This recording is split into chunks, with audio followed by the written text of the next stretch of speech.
Setelah melalui Plaza Tol, sambung perjalanan ke Jalan Jelapang, Ampang.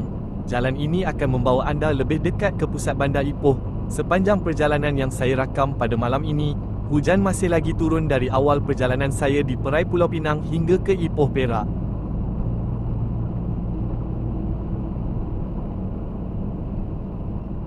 Untuk sampai ke kampung sini, saya keluar dari Jalan Jelapang Ampang melalui Susur Keluar Bercam, Tanjung Rambutan. Susur Keluar Bercam Tanjung Rambutan boleh membawa anda mengelilingi kawasan bandar Ipoh dan pesisir bandar. Pastikan anda mematuhi papan tanda dan lampu isyarat untuk keselamatan.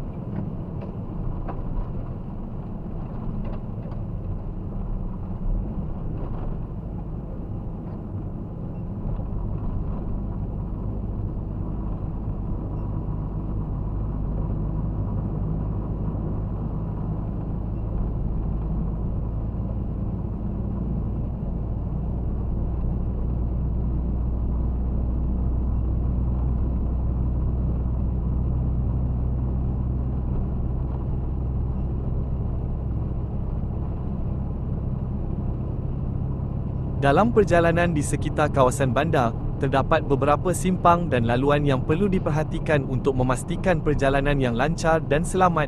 Salah satu laluan yang sering digunakan adalah Simpang 3 yang terletak di hujung laluan ini.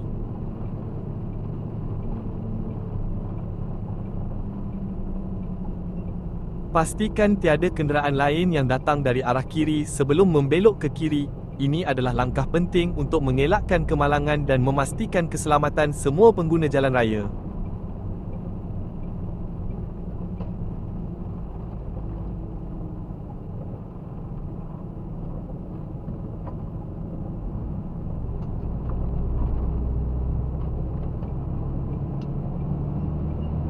Masuk ke Jalan Persekutuan 1 atau di kawasan sini, jalan ini dikenali sebagai Jalan Sultan Azlan Shah. Jalan ini merupakan salah satu laluan utama yang menghubungkan pelbagai kawasan. Ia sering digunakan oleh pemandu untuk menuju ke destinasi yang lebih jauh.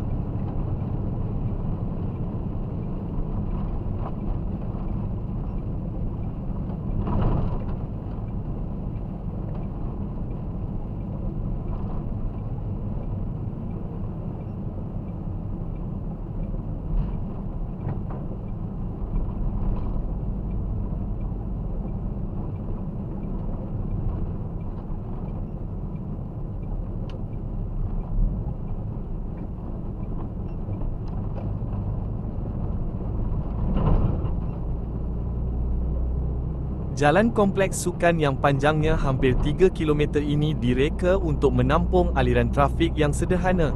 Jalan ini bukan sahaja memudahkan akses ke kompleks sukan, tetapi juga menyediakan laluan alternatif bagi pemandu yang ingin mengelak kesesakan lalu lintas di jalan utama.